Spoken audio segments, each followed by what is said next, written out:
धनबाद कोयलांचल में यहाँ के दो बड़े कोल कारोबारियों और उनके जो सहयोगी लोग हैं उनके यहाँ कल सुबह से ही छापेमारी चल रही है और आज दूसरा दिन भी शुरू हो चुका है और छापेमारी अभी तक खत्म नहीं हुई है। आईटी की टीम जो छापेमारी कर रही है इसमें अब तक जो बताया जा रहा है उसमें कुल 3 करोड़ रुपए नगद बरामद हुए हैं और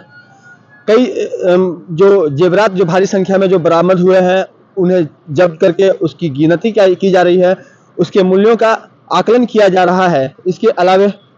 कई ऐसे दस्तावेज बरामद हुए हैं जिससे स्पष्ट होता है कि बड़े पैमाने पर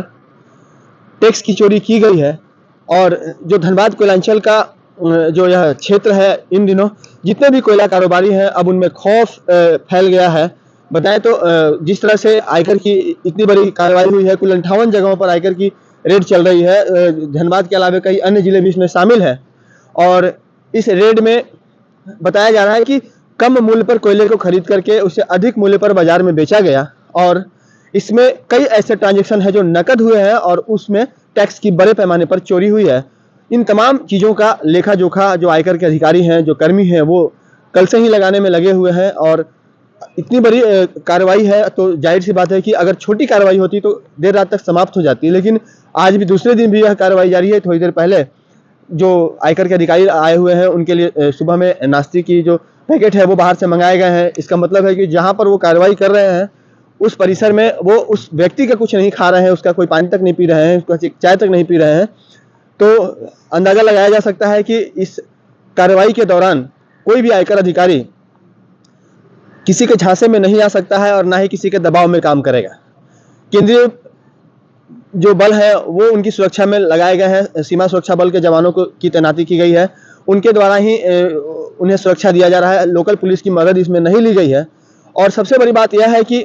धनबाद के इस अभी जहां हम वेडलॉक ग्रीन के पास खड़े हैं, यहाँ इसके अलावा यहाँ से ठीक करीब 500 मीटर की दूरी पर एक फ्लावर मिल है जो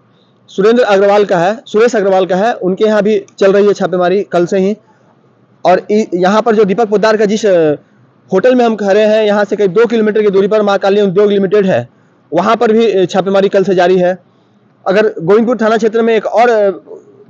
हार्डकोक प्लांट की बात करें तो भद्रकाली हार्डकोक प्लांट है, वहाँ पर रेड चल रही है। उससे आगे अगर जाए तो अनिल गोयल की तेतुलिया कोक प्लांट और श्याम टेरेस में छापेमारी चल रही है। तो यहाँ से तकरीबन 35 किलोमीटर का दायरा अगर पूरब की तरफ जाए जो बंगाल की तरफ जाती है तो वहाँ भी रेड चल रही है। और यहाँ से अगर हम पश्चिम की तरफ चलें तो धनबाद के बरवड्डा के अलावे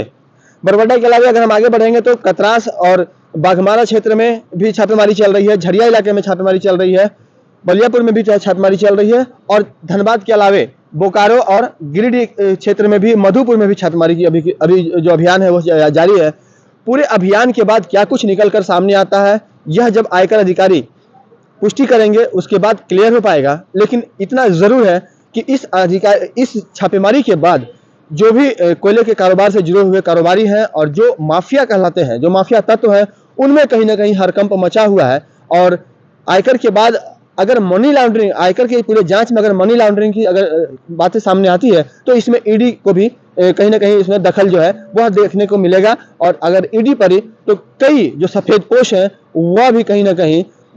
ईडी के गिरफ्त में आएंगे और आने वाला जो वक्त होगा झारखंड के राजनेताओं के लिए और पूर्व नौकरशाहों के लिए, खासकर आईपीएस और आईएएस अधिकारियों के लिए काफी संतोषजनक नहीं कहा जाएगा और उनके लिए परेशानी का सबब जरूर लाएगा। सहयोगी मुन्ना के साथ राजकुमार जायसवाल, न्यूज़ 22 स्कोप, धनबाद।